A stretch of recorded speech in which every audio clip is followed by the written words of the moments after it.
উপকৃত হয় না, তোমার এই রোজা তোমার জন্য জাহান্নামের সামনে ঢাল হয়ে দাঁড়াবে। সুবহানাল্লাহ। 4 নম্বর, শরীরের অন্যান্য অঙ্গ প্রত্যঙ্গ থেকে হেফাজত থাকা, অন্যান্য অঙ্গ দ্বারা গুনাহ না করা, হাত দিয়ে হারাম বস্তু স্পর্শ না করা, পা দিয়ে হারাম কাজের দিকে অগ্রসর না হওয়া।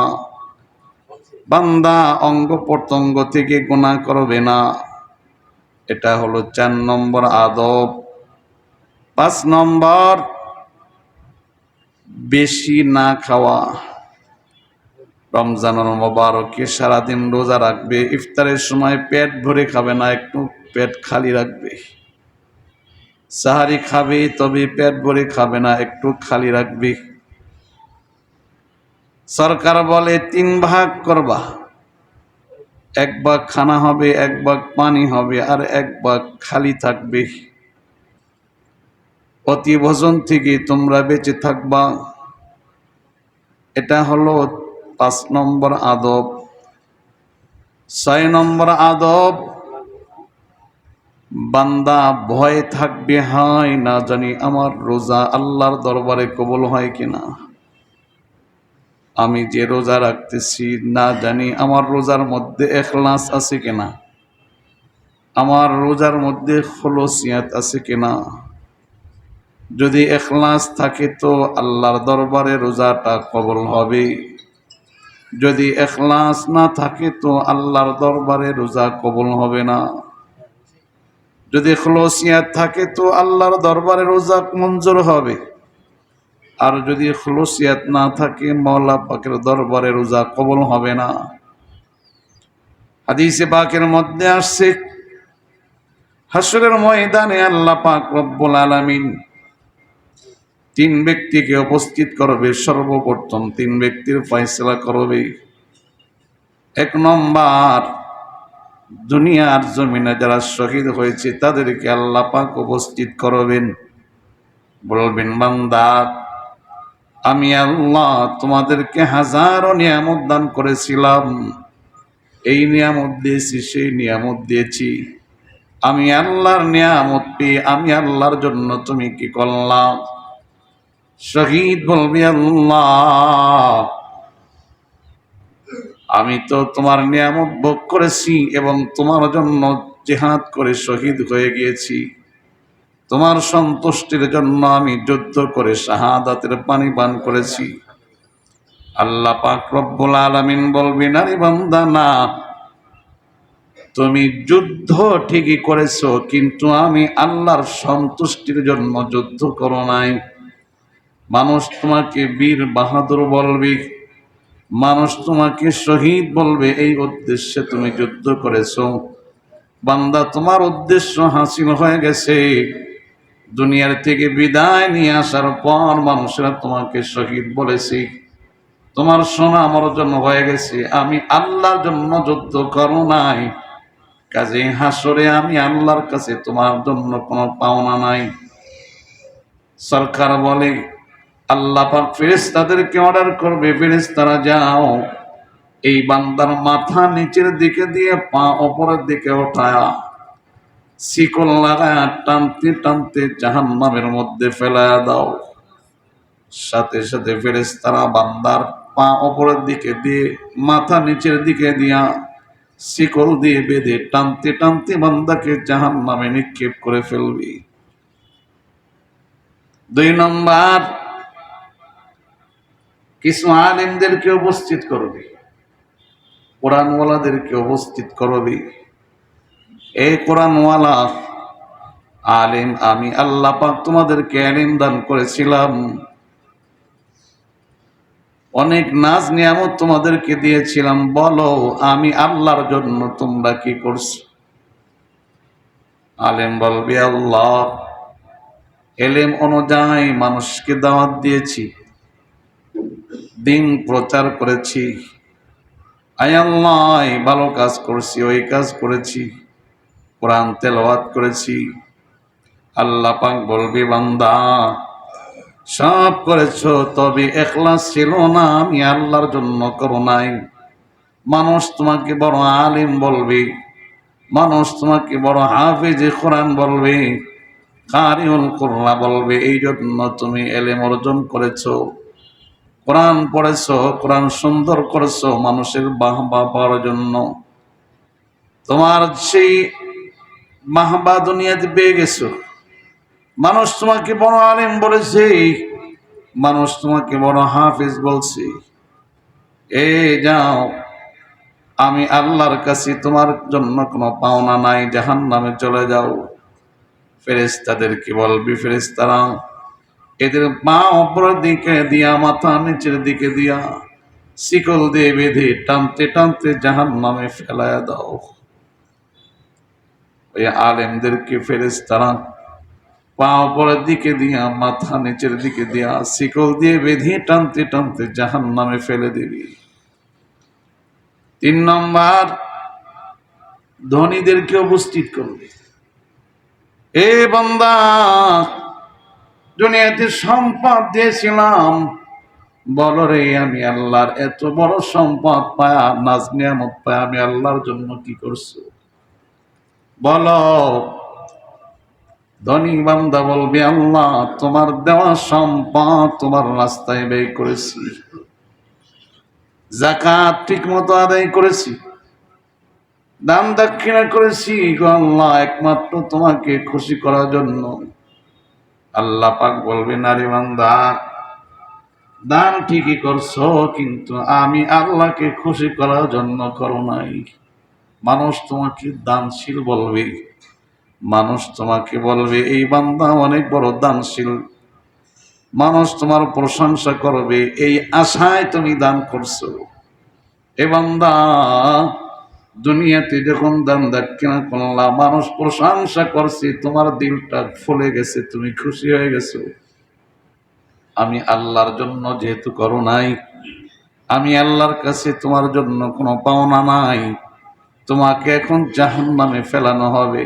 হে ফেরেশতারা, এই বান্দার মাথা উপর, পা উপর দিকে, মাথা নিচের দিকে দিয়া শিকল দিয়ে বেঁধে টানতে টানতে জাহান্নামের মধ্যে ফেলা দাও।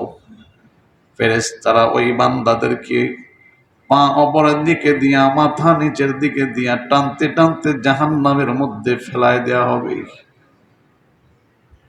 ভালো কাজ করছি কিন্তু ইখলাস নাই, রব্বিল কারীমের জন্য করে নাই, মালিককে খুশি করার জন্য করে নাই, যার কারণে মালিকের কাছে কোনো পুরস্কার হলো না। এরে আল্লাহর বান্দারা, রোজা রাখলাম, গতানুগতিক ভাবে রোজা রাখলাম, মানুষ রাখে আমিও রাখতেছি, দিলের মধ্যেই জজবা নাই, আয় আমি রোজা রাখতেছি আমার মালিকের জন্য। আশেপাশের মানুষ রোজা রাখতেছে তাই আমি রোজা রাখতেছি। রোজা না রাখলে কেমনে হবে, মানুষ খারাপ বলবে। রোজা না রাখলে নিজের বিবি খারাপ মনে করবে, রোজা না রাখলে নিজের সন্তানরা আমাকে খারাপ মনে করবে। যার কারণে বান্দা রোজা রাখতেছি। হাসরের ময়দানে আল্লাহ পাক বলবে, বান্দা রোজা ঠিকই রাখছিলা, কিন্তু আমি আল্লাহর জন্য রাখো নাই। বান্দারে, আমি আল্লাহর কাছে কোনো পুরস্কার নাই, যাও তুমি জাহান্নামে চলে যাও, জাহান্নামে চলে যাও। ইখলাস না থাকার কারণে আল্লাহর দরবারে আমাদের রোজা কবুল হবে না। কাজে আমরা যারা রোজা রাখতেছি, কার জন্য রোজা রাখবো? তারাবির নামাজ যারা পড়তেছি, কার জন্য পড়বো? নামাজ পড়তেছি, কার জন্য পড়বো? যাকাত দিচ্ছি, কার জন্য দিব? প্রত্যেকটা কাজ মাওলার জন্য যদি হয়, তাহলে আখিরাতে ফলাফল আসবে। মাওলার জন্য যদি না হয়, আখিরাতের ফলাফল আসবে না। এজন্য আল্লাহ পাক রব্বুল আলামিন বললেন, বান্দা আমি আল্লাহ রমজানুল মুবারকের রোজা ফরজ করছি কেন? লাআল্লাকুম তাত্তাকুন, যেন তাকওয়া অর্জন করতে পারো। তাকওয়া অনেক বড় গুণ। যেই বান্দার মধ্যে তাকওয়ার গুণ চলে আসবে, আল্লাহ পাক বলে ওই বান্দা হলো আমি আল্লাহ পাকের বন্ধু। সুবহানাল্লাহ। ইন আউলিয়াউহু ইল্লাল মুত্তাকুন, ইন আউলিয়াউহু ইল্লাল মুত্তাকুন। স্বয়ং রব্বি করিম ঘোষণা করলেন মুত্তাকিনরা হলো আমি আল্লাহর বন্ধু। সুবহানাল্লাহ। আর যারা আল্লাহর বন্ধু হয়ে যায়, মরণের পরে তাদের কোনো টেনশন থাকে না, চিন্তা থাকে না। আল্লাহ পাক বলে আলা ইন্না আউলিয়া আল্লাহি লা খাউফুন আলাইহিম ওয়ালা হুম ইয়াহজানুন। এই বান্দারা শুনে রাখো, যারা আল্লাহর বন্ধু হয়, আল্লাহর ওলি হয়, তাদের কোনো ভয় নাই, তাদের কোনো চিন্তা নাই। কারা আল্লাহর বন্ধু? আল্লাযীনা আমানু ওয়া কানু ইয়াত্তাকুন, যারা ঈমান আনয়ন করলো এবং তাকওয়ার গুণ অর্জন করলো। আল্লাযীনা আমানু ওয়া কানু ইয়াত্তাকুন লাহুমুল বুশরা ফিল হায়াতিদ দুনিয়া ওয়া ফিল আখিরাহ। আল্লাহ পাক জানায় দিলেন যারা মুত্তাকি আল্লাহর বন্ধু তাদের জন্য দুনিয়াতেও সুসংবাদ, আখিরাতেও সুসংবাদ। সুবহানাল্লাহ। লাহুমুল বুশরা ফিল হায়াতিদ দুনিয়া ওয়া ফিল আখিরাহ। আরে মুত্তাকিদের জন্য আল্লাহ পাক বলে এরা দুনিয়াতেও সুসংবাদ প্রাপ্ত, আখিরাতেও সুসংবাদ প্রাপ্ত। লাহুমুল বুশরা ফিল হায়াতিদ দুনিয়া ওয়া ফিল আখিরাহ লা তাবদীলা লিকালিমাতিল্লাহ। আল্লাহ পাক বলে এই বান্দা শুনে নাও, আমি মাওলার কথা কখনো পরিবর্তন হয় না। যালিকা হুয়াল ফাওজুল আযীম। মুত্তাকি বান্দারাই হলো মহা সফল কাম বান্দা। সুবহানাল্লাহ। কাজী রমজানুল মুবারকে আমরা তাকওয়ার গুণ অর্জন করব। হযরত ওমর রাদিয়াল্লাহু তাআলা আনহু গভীর রাত্রে তাহাজ্জুদের সময় মদিনার গলি দিয়ে খোঁজ খবর নিতেছে কার কোন হালাত, কেউ কোন মুসিবতে আছে কিনা। ফারুকে আজম ঘুমায় না। আমার শাসন আমলে কেউ যদি কষ্ট পেয়ে থাকে তাহলে তো আল্লাহর কাছে ধরা খেয়ে যাব। ঘুম আসে না, ঘুম আসে না। আল্লাহর ভয়, তাকওয়ার ভয়। আমি ওর কেমনি ঘুমায়? আল্লাহ এত বড় দায়িত্ব দিয়েছি, আমার দ্বারা যদি কেউ কষ্ট পায়, আমার শাসন আমলে কেউ যদি না খেয়ে থাকে, আমার শাসন আমলে কারো উপর যদি জুলুম হয়ে যায়, তাহলে তো জান্নাতটা পাবো না, মালিকের কাছে ধরা খেয়ে যাব। হযরতে ওমর ঘুরতেছি, হঠাৎ করে কানে আওয়াজ, মা মেয়ের আওয়াজ। মা তার মেয়েকে গভীর রাত্রে বলতেছে, মেয়েরে আমরা গরিব মানুষ, অসহায়, আমরা তো দুধ বিক্রি করে আহারের ব্যবস্থা করি। দুধ এখন কম হয়, পানি মিশায়া দুধ বৃদ্ধি করে সকালবেলা বিক্রি করো বা আহারের ব্যবস্থা হবে। মেয়ে চমৎকার জবাব দিতেছেন, না রে মা, না, দুধের সাথে পানি মিশানো যাবে না। হযরত ওমর খলিফাতুল মুসলিমিন কয়েকদিন আগে ঘোষণা করছে কেউ যেন আমার শাসন আমলে দুধের সাথে পানি মিশ্রিত করে বিক্রি না করে। হযরত ওমর কানটা লাগায় শুনতেছে।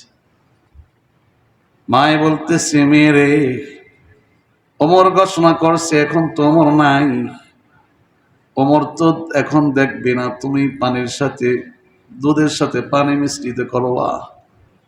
মেয়ে চমৎকার জবাব শোনায় দিলেন, মা রে, খলিফাতুল মুসলিমিন দেখবে না, কিন্তু আমাদের যিনি মালিক রব্বি কারীম তিনি তো দেখে ফেলবে। খলিফাকে লুকাইতে পারবো কিন্তু মালিকের চক্ষুকে লুকাইতে পারবো না। দুনিয়ার কেউ দেখবে না, জানি ঘরের মধ্যে পানি মিশাবো কিন্তু মালিক তো দেখে ফেলবে। কাজী মা খলিফার ভয় পেয়ে লাভ নাই, ভয় তো হবে রব্বে কারিমের। মালিক যে অবস্থায় রাখে আলহামদুলিল্লাহ, প্রয়োজনে না খেয়ে দিন কাটাবো, কিন্তু ভেজাল করতে পারবো না। হযরতে ওমর কানটা লাগায় শুনলেন, কিছুই বললেন না, চুপচাপ চলে আসলেন।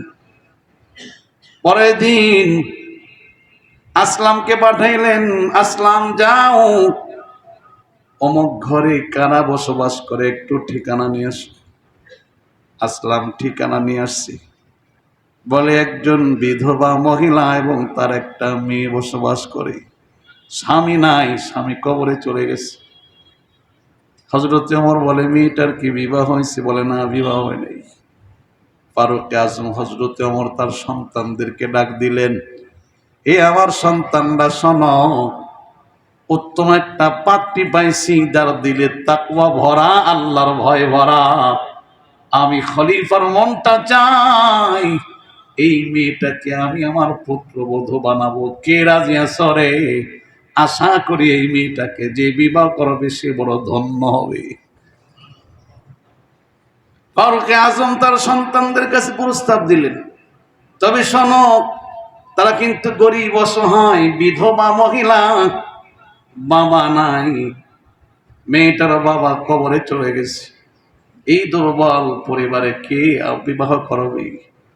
হযরত ওমরের এক সন্তান রাজি হয়ে গেল, বাবা আপনি যে পাত্রী পছন্দ করলেন, যদিও আমি দেখি নাই চেহারা সুরত কেমন, কিন্তু আপনি তাকওয়ার কথা বলতেছেন, অসুবিধা নাই। চেহারা স্রোত যেমনই হোক না কেন, সম্পদ না থাকুক, অসুবিধা নাই, তাকওয়ার গুণটা দেখে আমি বিবাহ করবো। সুবহানাল্লাহ। ফারুক আজম হযরত ওমর রাদিয়াল্লাহু তাআলা আনহু মা মেয়েকে রাজ দরবারে উপস্থিত করলেন। হযরত ওমর মাকে প্রস্তাব দিতেছেন, আপনার মেয়েটাকে কি আমি ওমরের সন্তানের সাথে বিবাহ দিবেন? মা আশ্চর্য হয়ে গেল, আমি একজন অসহায় দুর্বল, হায় আমার তো স্বামীও নাই, এক বেলা খাই তো আর এক বেলা খাইতে পারি না।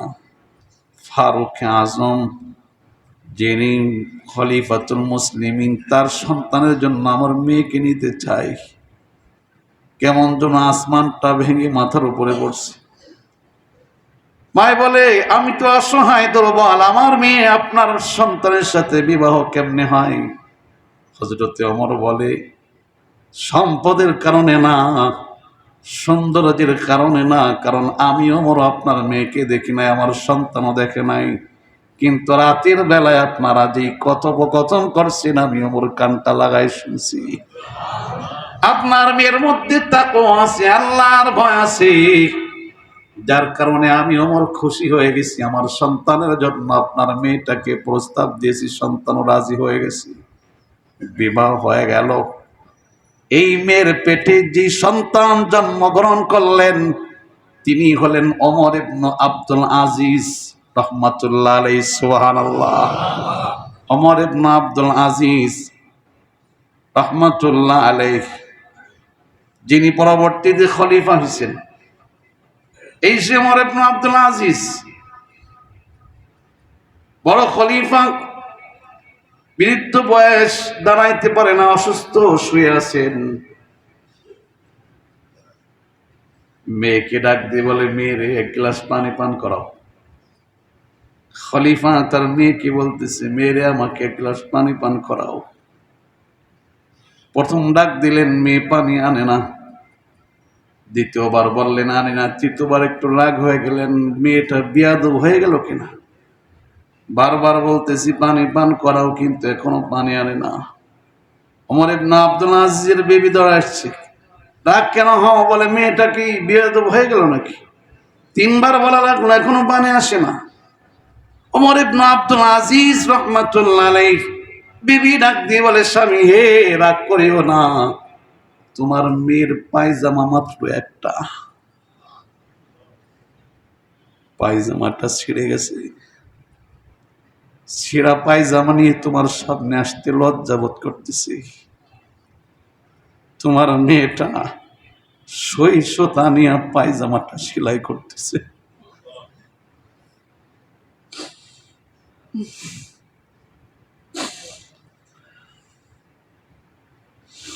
তোমার মেয়েটা সই সুদানে পায়জামাটা সেলাই করতেছে, এই জন্য আসতে দেরি হয়, রাগ করিও না। কেমন তাকওয়া! ওমর ইবনে আব্দুল আজিজ খলিফা, তার মেয়ের মাত্র একটা পায়জামা, তাও ছিঁড়ে গেছে। ইচ্ছা করলে কোটি কোটি টাকার সম্পদ আত্মসাৎ করতে পারত, ইচ্ছা করলে টাকার পাহাড় গড়তে পারত, কারণ খলিফা কেউ কিছুর বলার ছিল না। তাকওয়ার গুণ এমন ভাবে অর্জন করছে, মেয়েটার একমাত্র একটা পায়জামা তাও ছিঁড়ে গেছে, সই দিয়া সেলাই করতেছি। অবস্থায় আছেন ওমর ইবনে আব্দুল আজিজ। একজন বান্দা এসে বলতেছে, খলিফা আপনি আপনার সন্তানদের উপর জুলুম করছেন, ইনসাফ কায়েম করেন নাই। বলে কেন? বলে আপনার 11টা ছেলে, কিন্তু আপনি তেমন কোন সম্পদ তাদের জন্য রেখে গেলেন না। আপনার ইন্তেকালের পরে তারা কিভাবে চলবে? আপনার ভালো একটা বাড়ি নাই, এত বড় দায়িত্ব পালন করলেন খলিফা, এত বড় বাদশা আপনি, কিন্তু সন্তানের জন্য তেমন কিছু করে যাইতে পারলেন না। হযরতে খলিফা ওমর ইবনে আব্দুল আজিজ রাহমাতুল্লাহ আলাইহি কষ্ট করে একটু বসলেন, চেহারাটা লাল হয়ে গেছে, ধমক দিয়ে বললেন, এই শোনো, রিজিক দেওয়ার মালিক কে? বলে আল্লাহ। বলে আমার আল্লাহ পাক কোরআনে হাকিমে বলছেন, যারা আল্লাহর ওলি হয়, যারা আল্লাহর পছন্দের বান্দা হয়, আল্লাহ পাক হলেন তাদের অভিভাবক, তাদের ওলি। সুবহানাল্লাহ। এই বান্দা শোনরে, আমি আমার প্রত্যেকটা সন্তানকে দিন শিখাইছি, কোরআনের এলেম শিখাইছি, আল্লাহর সাথে সম্পর্ক গড়াইছি। আরে দুনিয়ার সম্পদ যদিও রেখে যায় নাই, কিন্তু দিলটা মাওলার দিকে ঘুরাই দিয়েছি। তারা মালিককে চিনছে। আমার ইন্তেকালের পর যদি আমার সন্তান না তাকওয়ার সাথে চলতে পারে, আমার কিছু রেখে যাওয়া লাগবে না, আমার আল্লাহ আমার সন্তানদেরকে খাওয়াবে। সুবহানাল্লাহ। ওমর ইবনে আব্দুল আজিজ রাহমাতুল্লাহ আলাইহি দুনিয়ার থেকে বিদায় নেওয়ার পর ইমাম শাফি রাহমাতুল্লাহ আলাইহি লেখেন, 11টা সন্তান আল্লাহ পাক এমন ভাবে কবুল করলেন, এক এক সন্তান এক একটা রাজ্যের গভর্নর হয়ে গেলেন। সুবহানাল্লাহ। দোস্তরা আমার, আমরা যদি সঠিকভাবে চলতে পারি, একদিন না একদিন আল্লাহ আমার বংশ চমকায় দিবে। আমার মাধ্যমে না হোক, আমার সন্তানদের মাধ্যমে আল্লাহ পাক চমকাবে। আর যদি সঠিকভাবে না চলি, আমি হয়তো বাড়ি গাড়ি সব ব্যবস্থা করে যাব, সন্তানরা সব ধ্বংস করবে। লাভটা কি হবে? আমারই ক্ষতি, আপনারই ক্ষতি। এই জন্য তাকওয়ার সাথে জীবন যাপন করব, গুনাহ করব না, অপরাধ করব না, পাপাচার করব না, আল্লাহর সন্তুষ্টি অর্জনের জন্য সামনে অগ্রসর হব। প্রতিটা কাজ হবে রিজাই মাওলার জন্য, ঠিক কিনা? তাকওয়ার গুণ অর্জন করলে অনেক লাভ। আল্লাহ পাক বলে, ওয়ামাইয়াত্তাকিল্লাহা ইয়াকাফির আনহু সাইয়্যাতিহি ওয়া ইয়াযিম লাহু আজরা। এই বান্দা, আল্লাহকে ভয় করো, তাকওয়ার গুণ অর্জন করো, 1 নম্বর পুরস্কার আমি আল্লাহ জীবনের গুনাহগুলো মাফ করে দিব। ওয়া ইয়াযিম লাহু আজরা, 2 নম্বর পুরস্কার আমি আল্লাহ মহা পুরস্কার দান করব। সুবহানাল্লাহ। আল্লাহ পাক রব্বুল আলামিন বলেন, 3 নম্বর পুরস্কার, ওয়ামাইয়াত্তাকিল্লাহা ইয়াজআল লাহু মাখরাজা। বান্দারে, তাকওয়ার গুণ যদি অর্জন করতে পারো রে, দুনিয়া এবং আখিরাত উভয় জাহানের মুসিবত থেকে নিষ্কৃতির রাস্তা আমি বের করে দিব। সুবহানাল্লাহ। তাকওয়ার গুণটা অর্জন করে চলো, দুনিয়াতে মুসিবত দেখবা, আমি আল্লাহ মুসিবত থেকে হেফাজত করে দিব। জাহান্নাম দেখবা, কিন্তু জাহান্নামে দিব না, আমি আল্লাহ জাহান্নাম থেকে হেফাজত করব। ওমাই ইয়াত্তাকিল্লাহা ইয়াজআল লাহু মাখরাজা ওয়া ইয়ারযুকুহু মিন হাইথু লা ইয়াহতাসিব। 4 নম্বর পুরস্কার, যে বান্দা তাকওয়ার গুণ অর্জন করবে, আল্লাহ পাক বলে এমন স্থান থেকে আমি আল্লাহ রিজিকের ফয়সালা করে দেব, বান্দা নিজেও টের পাবে না, ধারণা করতে পারবে না। সুবহানাল্লাহ। ওমাই ইয়াত্তাকিল্লাহা ইয়াজআল লাহু মাখরাজা ওয়া ইয়ারযুকুহু মিন হাইথু লা ইয়াহতাসিব। হাই, আজকে রিজিকের ফিকির করতে গিয়া কত বান্দা বেরোজগারদেরকে খানা খাওয়াইতেছে। হ্যাঁ, আজকে রিজিকের ফিকির করতে গিয়া দোকানের শাটার অর্ধেক বন্ধ করে বেরোজগারদেরকে খানার আয়োজন করতেছি, পর্দা লাগায়া বেরোজগারদের খানার আয়োজন করতেছি। আমার আল্লাহ পাক বলে না রে, এত রিজিকের চিন্তা করে বেরোজগারকে সহযোগিতা করিও না, তাকওয়ার গুণটা অর্জন করো রে বান্দা। আমি আল্লাহ কোরআনে ঘোষণা করে দিলাম, বিশ্বাস যদি হয় তাকওয়ার গুণ অর্জন করে দেখো, আমি আল্লাহ এমন স্থান থেকে রিজিকের ফয়সালা করব বান্দা তুমি কল্পনাও করতে পারবা না। ওয়ালাউ আন্না আহলাল কুরআ আমানু ওয়াত্তাকু লাফাতাহনা আলাইহিম বারাকাতিম মিনাস সামাই ওয়াল আরদি। আরে মালিকের বড় চমৎকার কথা, কানটা লাগায় শোনেন। ওয়ালাউ আন্না আহলাল কুরআ আমানু ওয়াত্তাকু লাফাতাহনা আলাইহিম বারাকাতিম মিনাস সামাই ওয়াল আরদি। আল্লাহ পাক বলে জনবসতি সবাই যদি ঈমান এবং তাকওয়ার গুণ অর্জন করে ফেলে, লাফাতাহনা আলাইহিম বারাকাতিম মিনাস সামাই ওয়াল আরদি, আমি আল্লাহ আসমান এবং জমিন উভয়ের বরকতের দরজা খুলে দেব। সুবহানাল্লাহ। লাফাতাহনা আলাইহিম বারাকাতিম মিনাস সামাই ওয়াল আরদি। আল্লাহ পাক বলে আসমান এবং জমিন উভয়ের বরকতের দরজা খুলে দেব। বান্দা, উপর থেকেও তোমার জন্য রিজিক আসতে থাকবে, নিচ থেকেও তোমার জন্য রিজিক আসতে থাকবে। কাজী বান্দা, রিজিকের ফিকির করো না, তুমি তাকওয়ার ফিকির করো। তাকওয়ার ফিকির করো। তাকওয়া, রিজিকের ফিকির তো আল্লাহ করবে, আমাদের রিজিকের ফিকির কে করবে? আল্লাহ। হ্যাঁ, আজকে আমাদের কিন নাই, মালিকের উপরে কিন নাই।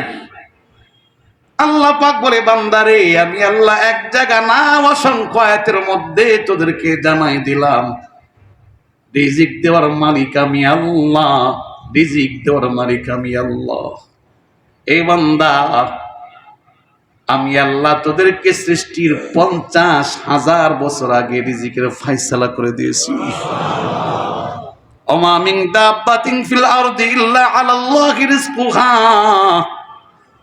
আল্লাহ পাক বলে শুধু মানুষ না রে, তামাম পৃথিবীর মধ্যে যত মাখলুকাত আছে সব মাখলুকাতের রিজিকের দায়িত্ব আমি আল্লাহ নিয়ে নিয়েছি। সুবহানাল্লাহ।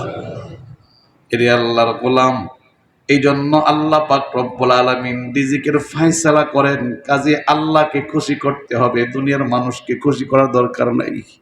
কাকে খুশি করব? আওয়াজ দিয়ে বলেন, কাকে খুশি করব? মালিক যদি খুশি হয়, কসম খোদার, দুনিয়াতেও শান্তি আখিরাতেও শান্তি।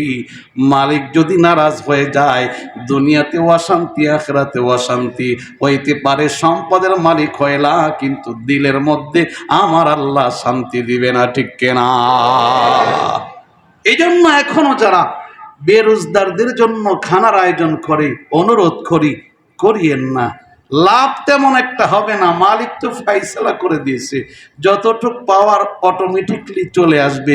ইফতারের পরে দোকানটা খোলেন, আল্লাহ পাক দিয়ে দিবে, অন্য সময় মালিক দিয়ে দিবে।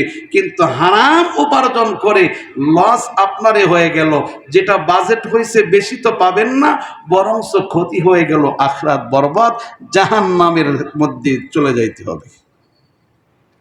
রিজিকের দায়িত্ব নিয়েছেন আল্লাহ, কিন্তু জান্নাতের দায়িত্ব আল্লাহ নেয় নাই। ভালো করে বুঝতে হবে, রিজিকের দায়িত্ব আল্লাহ নিয়েছে, জান্নাতের দায়িত্ব আল্লাহ নেন নাই। আল্লাহ পাক বলে, এই বান্দা, জান্নাতের দায়িত্ব তোমার কাছে দিলাম। ইন্নাল্লাযীনা আমানু ওয়া আমিলুস সালিহাত কানাত লাহুম জান্নাতুল ফিরদাউসি নুজুলা। বান্দারে, আমি আল্লাহ রিজিকের দায়িত্ব নিছি, রিজিক নিয়ে তো ফিকির দরকার নাই। বান্দা তুই ফিকির করবি জান্নাতের। জান্নাত পাইতে হলে 1 নম্বর হলো ঈমান, 2 নম্বর হলো নেক আমল। ইন্নাল্লাযীনা আমানু ওয়া আমিলুস সালিহাতি, ঈমান এবং নেক আমল যদি থাকে, কানাত লাহুম জান্নাতুল ফিরদাউসি নুজুলা। এই 2টা শর্তের ভিত্তিতে আমি আল্লাহ জানাই দিলাম তোমার ঠিকানা হবে জান্নাতুল ফিরদাউস। কাজেই আমরা ঈমান তো আনছি, এখন নেক আমল করতে থাকবো। আর নেক আমলের মৌসুম রমজান চলতেছে, যত বেশি নেক অর্জন করে জান্নাতটা কামাই করা যায়, পারবো তো ইনশাআল্লাহ। এতদিন যে এই দোস্তরা রোজা ভেঙ্গে ফেলছি বুঝি নাই, এখনো সময় আছে। খাঁটি তওবা করো, চোখের পানি ছেড়ে কাঁদো, আর বলো রোজা ভাঙবা না, রোজা নষ্ট করবা না। বেরোজদাররা আর রোজা ভাঙবে না। আর বেরোজদারদেরকে যারা সহযোগিতা করে খানা খাওয়ায়, তাদেরকে খানা খাওয়াবে না। পারবে তো ইনশাআল্লাহ। আমার দায়িত্ব বলে দেওয়া, বলে দিলাম। মানা না মানা আপনাদের দায়িত্ব। অনেকে বলেন হুজুর বলে তো মানে না। আমার বলাটাই আমার দায়িত্ব, মানা না মানা আপনাদের দায়িত্ব। আমি আমার দায়িত্ব থেকে মুক্ত হলাম। আপনারা যদি পালন না করেন, হাসরে যখন জাহান্নামে যাবেন, তখন বুঝবেন হুজুর তো ভালো কথা বলছিল, শুনি নাই, কি করলাম। ওই দিন শুধু আফসোস করবেন, কোনো লাভ হবে না। এই জন্য বারবার অনুরোধ করি, রমজানুল মোবারকের রোজা অনেক দামি জিনিস, অনেক দামি জিনিস। আরে কবরেও তোমাকে রোজা হেফাজত করবে, সুবহানাল্লাহ বলেন। কবরে যখন শোয়াই দিবে, ফেরেশতারা মাথার দিক দিয়ে আসবে প্রশ্ন করার জন্য। একজন দাঁড়ায় যাবে, না প্রশ্ন করিও না, বলবে তুমি কারা, তুমি কে, পরিচয় কি, বলবে আমি আল কোরআন। এই বান্দা দাঁড়ায় দাঁড়ায় কোরআন শুনছে, কোরআন পড়ছে, খবরদার প্রশ্ন করতে এসো না।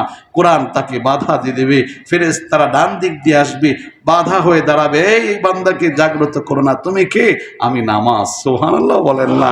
বাম দিক দিয়ে আসবে, এই ফেরেশতা, এই বান্দা ঘুমাইছে, ডিস্টার্ব দিও না, প্রশ্ন যত আছে আমার কাছে করো, কে তুমি, আমি রোজা। সুবহানাল্লাহ বলবেন না। পায়ের দিক দিয়ে আসবে ফেরেশতারা প্রশ্ন করতে, মার রব্বুকা মা দীনুকা মান নাবিয়ুকা, বলবে এই খবরদার, এই বান্দা আরামে ঘুমাচ্ছে, ডিস্টার্ব করতে এসো না, তোমরা কারা, বলবে বান্দার অন্যান্য নেক আমল। সুবহানাল্লাহ। কাজেই যদি একটা ছুটে যায়, কবরে আযাব থেকে রক্ষা হবে না। আল্লাহ পাক রব্বুল আলামিন আমাকে এবং আপনাদের সবাইকে তাকওয়ার গুণ অর্জন করে কবরে রওনা দেওয়ার তৌফিক দান করেন। সকলে বলুন আমিন। এখন